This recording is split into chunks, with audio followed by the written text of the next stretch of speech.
Bom, pessoal, eu tenho bastante ferramentas aqui para mostrar para vocês da época, né? Porque a vida da colônia na época não era nada fácil, né? Então, e até mesmo as estruturas oferecidas pelo governo brasileiro muitas vezes acabavam sendo insuficientes, né? Então, eu tenho muitos maquinários para mostrar para vocês aqui, a tecnologia da época, né? São bem legais aqui, é bem interessante saber como é que funcionava a parte de agricultura, como é que os imigrantes se viravam antes, né? Mas antes eu vou estar mostrando o casarão para vocês, então olha, fica comigo aqui até o final, tá? Porque eu tenho muitas coisas para mostrar para vocês aqui nessa área aqui do museu, tá? Se você não é inscrito, se inscreve aí no canal, ativa o sininho, compartilha, comenta que eu quero saber o que você achou do conteúdo do vídeo para eu estar gravando mais informações para vocês. Fala galera, e aí, tudo bem com vocês? Pessoal, voltei para gravar mais e hoje eu tô muito feliz porque é o terceiro dia que eu venho aqui para estar gravando para vocês conteúdo. E eu consegui terminar. Eu tenho bastante informações legais para mostrar para vocês. Eu vou falar hoje de muitas informações de Joinville, de informações de todo o Brasil, né? Porque antigamente não era só local, mas em todo o Brasil, como que era feito a parte de manufatura dos alimentos, do transporte também. Então vai ter bastante informações legais nesse vídeo aqui. Fica comigo até o final. Hoje mais de 90% das pessoas que assistem o meu canal ainda não é inscrito. Então me ajuda aqui, se inscreve no meu canal, né? Isso vai me ajudar muito a crescer, a me desenvolver mais aqui na plataforma. Compartilha, curte, é porque isso vai me fortalecer muito e a gente vai conseguir aí tá gravando muito mais vídeo para vocês. Bora lá! Bom pessoal, e falando a respeito aí sobre o casarão, né, de Joinville aqui, conhecido popularmente aqui pelos joinvilenses como Casa dos Príncipes. Esse é o Museu Nacional de Imigração e Colonização, tá? E tem início quando o príncipe de Joinville entrega suas terras para ser administradas pelo senhor Frederico Bichlin, que acabou adquirindo, né, esse terreno para guardar as memórias, onde o museu hoje ele se encontra, né? Na época essa casa ela foi montada justamente para o Frederico morar aqui em Joinville e administrar toda a parte de recursos e terras aí do príncipe. E a história do Museu Nacional de Imigração, né, em resumo, ela remonta ao ano de 1957, né, quando foi fundado com o objetivo de preservar a memória dos imigrantes que chegaram a Joinville e arredores, né? A cidade ela recebeu um grande número de imigrantes europeus no século XIX e principalmente, né, alemães, suíços, noruegueses e poloneses, né, os imigrantes que vieram para cá, que contribuíram também para o crescimento da região. Infelizmente, eu cheguei bem no final aí, tá fechando já, o museu fechou. Na verdade, eu sou o único que estou aqui. Estava conversando com segurança ali atrás. Eu tenho bastante informações para passar para vocês desse museu. Amanhã eu vou voltar aqui no museu para estar filmando e estar mostrando mais da história de Joinville e desse museu tão bonito.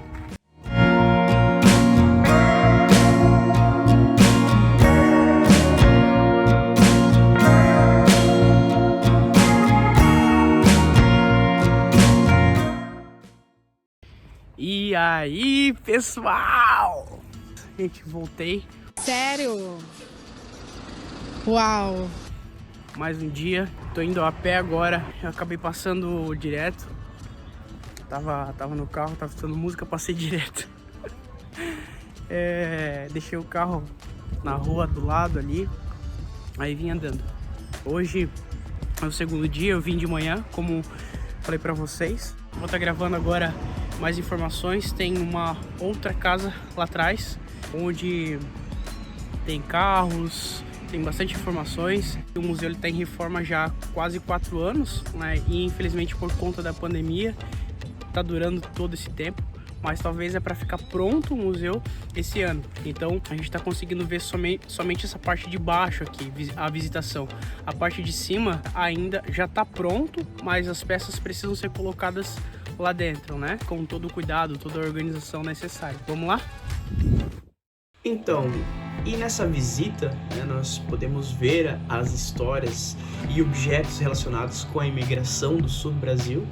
E as exposições do museu incluem uma variedade de artefatos, como documentos, fotografias, objetos pessoais que contam a história dos imigrantes e colonizadores.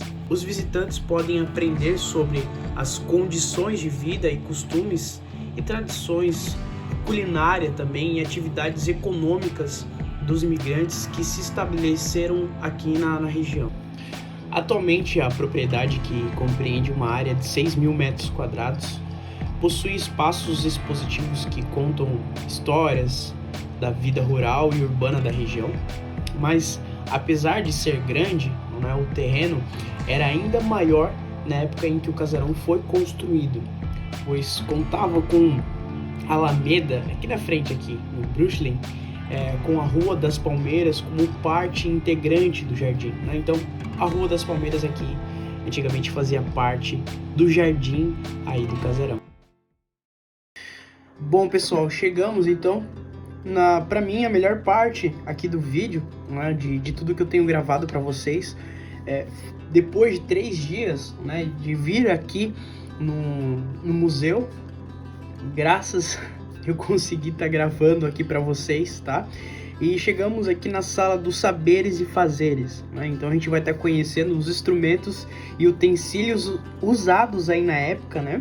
E de fato era a tecnologia da colônia, né? E a gente começa aí mostrando para vocês aqui o cortador de pão, né? Criado de ferro fundido e madeira. E olha que bacana essa lata de conservas para bala de banana. Era produzido aqui em Joinville em 1927. E você já ouviu falar do tipiti? Esse utensílio ele foi criado pelos povos originários do Brasil. É isso mesmo, pelos índios, né? E o povo aí, o indígena, a população cabocla e também os imigrantes, né? Os colonos, provocou essa troca cultural, né? E o tipiti ele era utilizado aí para coar e espremer e secar a mandioca ralada. Por conta dessa troca cultural, né, foi utilizado também o tipiti em várias outras tecnologias da época. Encontramos aqui também um moedor manual, né, e olhando aqui parece ser algo tão simples, mas que para a época era tão importante, né? Era primordial aí justamente para o comércio, né? Porque ele fazia toda a parte de triturar os grãos, especiarias até mesmo como pimenta em grãos. Banco para manipular couro. Olha, eu achei muito interessante aqui esse banco, porque eu nunca de fato vi, né, como é feito hoje em dia a manipulação do couro. Com certeza deve haver uma tecnologia bem interessante também, mas para a época, né, pessoal, todo mundo da roça, todo mundo do interior, né, pensar em uma construção desse tipo aqui de banco para manipular o couro, né? E o couro ele era muito utilizado aí para fabricação de sapatos, cinto, bolsas, malas, chapéus, sela de cavalo, né? Até que eu vou estar mostrando para vocês aqui logo em seguida. Bom, eu acabei me enganando, eu falei para vocês que ia estar mostrando a sela de cavalo, né? Mas aqui exposto é um arreio, né? Que faz parte da sela, enfim, é todo um conjunto para que o cavalo possa estar guiando a carroça, né? Ou até mesmo as pessoas, aí os colonos possam se direcionar de uma cidade para outra. Num cavalo é necessário ter um arreio aí. Esse aqui eu tenho certeza que você já ouviu falar. Carro de boi. Olha, se você nunca viu ou já ouviu falar pelo menos na música sertaneja, né? É muito mencionado aí. O carro de boi, ele está entre os mais antigos meios de transporte utilizado nas áreas rurais, né? E trazendo curiosidades para vocês aqui sobre o carro de boi, ele servia tanto para o deslocamento de pessoas, como também o transporte de produção agrícola, né? E os mais variados tipos de cargas aí e objetos. Ele era produzido em madeira, tá? Muito resistente, e desempenhou um papel fundamental no processo da colonização aqui do Brasil. Olha que fabulosa a carroça São Bento Wagen. Até inicialmente eu estava lendo aqui São Beethoven, né? Mas nada disso. Ela tem esse nome justamente porque eram carroças vinda de São Bento, que é aqui do lado, a serra aqui, subindo a serra, né, de Joinville, você chega em São Bento, né? E contando um pouco da curiosidade de vocês, a carroça ela foi um dos principais meios de transporte de pessoas, né, e para a produção agrícola, a mercadoria no período ali da colonização no sul do Brasil. Introduzidas e popularizadas pelos imigrantes, as carroças eram fabricadas de forma artesanal, em diversos tipos de madeira, né? E aqui está um ponto bem importante, porque era muito caro fabricar e ter uma carroça, porque se vocês perceberem, há várias partes aqui de ferro, né? E na época era muito caro ferro, precisa ser importado o ferro. Bom, né? E essa carroça em especial aqui apresentada na sala, de São Bento Wagen, leva esse nome por conta de São Bento, a cidade próxima, como eu acabei de falar para vocês, e o Wagen, que significa carro em alemão, né? Então, o carro aí de São Bento. Os carroceiros aqui de São Bento eram organizados, né, numa associação, e até estabeleceram regras de condução das carroças. Olha que bacana isso. Moenda de cana. A moenda de cana, ela é um equipamento utilizado para moer cana de açúcar e obter o caldo, também conhecido como garapa, né? Então o bagaço é separado do caldo a partir dessa pressão mecânica dos rolos de madeira, e movimentado por uma tração animal ou até mesmo um trabalho manual, né? Feito por pessoas. Então essa peça central aqui de madeira, ela era amarrada a um boi, né? Então o boi andava em círculos para que o equipamento conseguisse fazer ali o seu trabalho e conseguisse ter a garapa, né? O caldo de cana. Então chegamos no alambique. É mais conhecido aí como fábrica de cachaça. Mas vamos lá, gente. Explicando para vocês rapidamente, né? Há registros de produção de aguardente desde o século XVIII por portugueses e seus descendentes instalados aqui na região, né? Então, os antigos alambiques eram os equipamentos onde se produzia a cachaça, propriamente dito, né? Explicando rapidamente aqui o processo, né? O processo ele começava na moagem de cana, onde eu acabei de mostrar para vocês, né? Na cana de açúcar, para obtenção do caldo, né? Então passava aí também por um peneirado e um período de decantação para retirada de impurezas, né? Nessa época o caldo ele é chamado de mosto, e depois o caldo ele é fermentado e produzido o álcool. Olha só, a prensa de tipiti, né? Eu mostrei para vocês o que era o tipiti, né?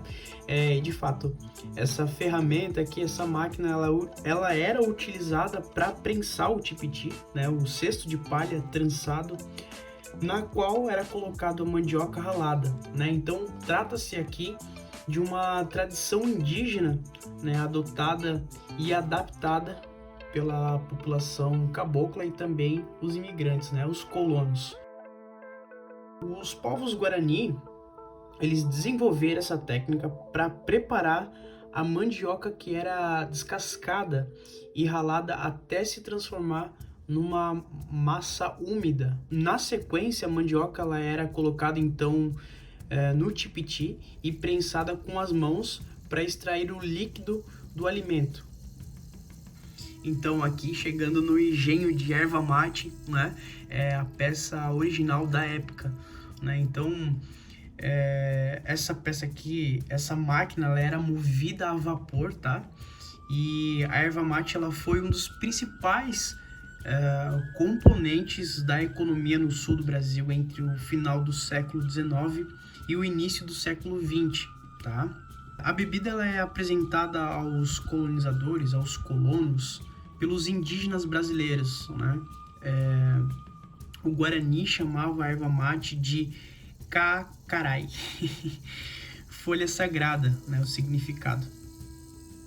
E pessoal, chegamos ao final, né? Foi bem trabalhoso estar apresentando para vocês todas essas informações. Mas eu gosto muito de estar apresentando aqui para vocês, de estar trabalhando na edição e trazer toda a parte de, enfim, informações, né, pesquisas. Gosto muito de trazer aqui para vocês. Espero que tenha agregado, não é? E que você possa, de fato, curtir esse vídeo, compartilhar, se inscreva no meu canal, vai ajudar muito para que eu consiga trazer mais outros vídeos aí para vocês. Tá bom? Meus queridos, agradeço muito a atenção de vocês. Fiquem com Deus e tamo junto. Até o próximo vídeo.